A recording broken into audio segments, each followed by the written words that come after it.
प्रभुं प्राणनादं विभुं विश्वनादं जगन्नाथनादं सदानन्दभाजम् भवद्भव्यभूतेश्वरं भूतनादं शिवं शङ्करं शम्भुमीशानमीडे प्रभुं प्राणनादं विभुं विश्वनादं जगन्नाथनादं सदानन्दभाजं भवद्भव्यभूतेश्वरं भूतनादं शिवं शङ्करं शम्भुमीशानमीडे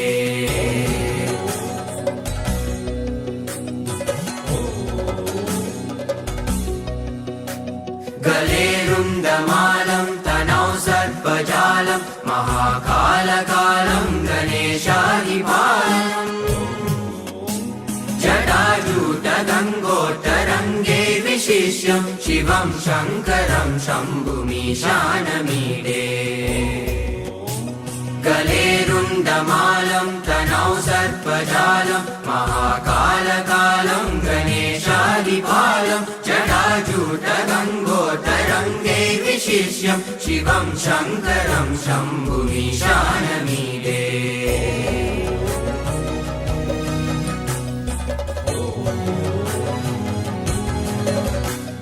मुदामाकरं मण्डनं मण्डयन्तं महामण्डलं भस्मभूषाधरं तम् अनादिं ह्यपारं महामोहमारं शिवं शङ्करं शम्भुमीशानमीडे मुदामाकरं मण्डनं मण्डयन्तं महामण्डलं भस्मभूषाधरं तम् अनादिं ह्यपारं महामोहमारं शिवं शङ्करं शम्भुमीशानमीडे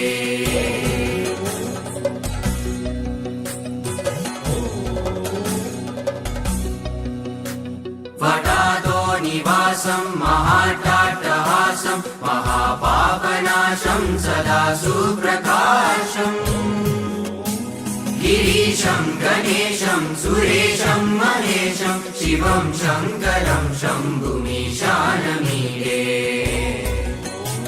वटादो निवासं महाट्टाट्टहासं महापापनाशं सदा सुप्रकाशं गिरीशं गणेशं सुरेशं महेशं शिवं शङ्करं शम्भुमीशानमीडे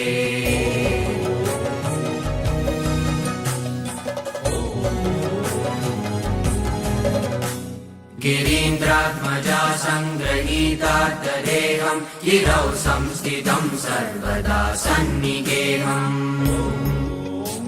परब्रह्म ब्रह्मादिभिर्वन्द्यमानं शिवं शङ्करं शम्भुमीशानमीडे गिरीन्द्रात्मजा सङ्गृहीतार्थदेहं गिरौ संस्थितं सर्वदा सन्निगेहं परब्रह्म ब्रह्मादिभिर्वन्द्यमानं शिवं शङ्करं शम्भुमीशानमीडे